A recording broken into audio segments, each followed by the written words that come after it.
আসসালামু আলাইকুম। চলে আসলাম আমি নেহা গায়েন ব্লগ থেকে একটা আপনাদের কাছে ছোট্ট একটা রান্নার ব্লগ নেব। আজকে আমি হালিম রান্না করব। এই তো হালিমের প্যাকেট। আজকে আমি এটা কিভাবে রান্না করব সেটা আজকে আপনাদের সাথে শেয়ার করব। তাহলে আপনারা আমার পুরো ভিডিওটা দেখতে থাকুন।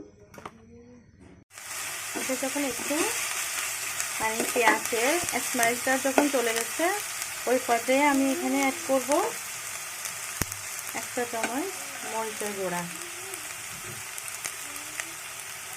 ঠিক আছে, এখানে আমি কোনো হলুদের গুঁড়া ইউজ করবো না। এবং হালিমের সাথে যে এখানে মশলাটা দিয়েছে ওই মশলাটা আমি এখানে দিয়ে দিব। এবং এখান থেকে আমি 1 চামচ পরিমাণ আনচাপ রেখে দিব, সেটা আমি পরে হালিম রান্নাতে ব্যবহার করব। আর পুরোটা আমি এখানে দিয়ে দিচ্ছি। আমি 1 চামচ পরিমাণ রেখে দিচ্ছি, সেটা আমি একদম হালিম রান্নার শেষ পর্যায়ে দিব।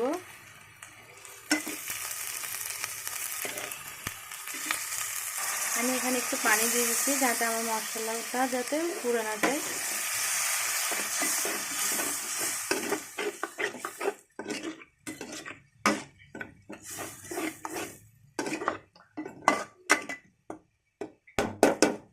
এখন পানিগুলো শুকিয়ে তেল বেশি না ওঠা পর্যন্ত আমি এখন ওয়েট করব।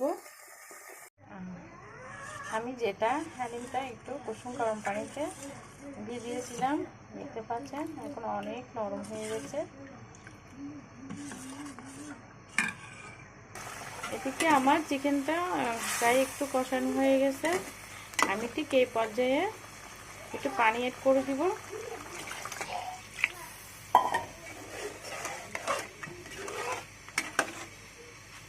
এটা বলক না ওঠা পর্যন্ত আমি হালিম মিক্সগুলো দিব না। ব্লক করতে আমি হালিমের যেটা মিক্স আমি গরম পানিতে ভিজিয়ে দিয়েছি ওটা দিয়ে দিব। তাহলে আপনারা আমার ভিডিওটা দেখতে থাকুন। এইদিকে দেখতে পাচ্ছেন আমি হালিমটা বাগার দেওয়ার জন্য একটা ফ্রাই প্যানে আমি একটু তেল দিয়ে দিলাম। ওখানে কিছু রসুন কুচি এবং বড় সাইজের 2টা পেঁয়াজ কুচি এবং 5-6টা শুকনো মরিচ একটু এখানে ঢেলে নেব।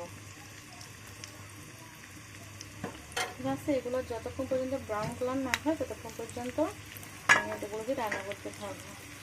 আর এই পাশে দেখেন আমার হালিমটা অনেক বটবট করতেছে। আমি তো দিতে গেছি এখন অল্প একটু করে লাড়া দিচ্ছি যাতে নিচে লেগে না যায়।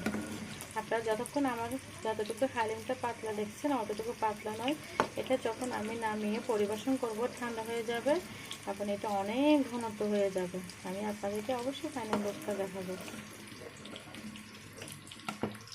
দেখতে পাচ্ছি আমি যেগুলো বাগার দিয়েছিলাম পেঁয়াজ, তারপরে রসুন, তারপরে শুকনো মরিচ, ওগুলো এখন আমি এখানে দিয়ে দিলাম।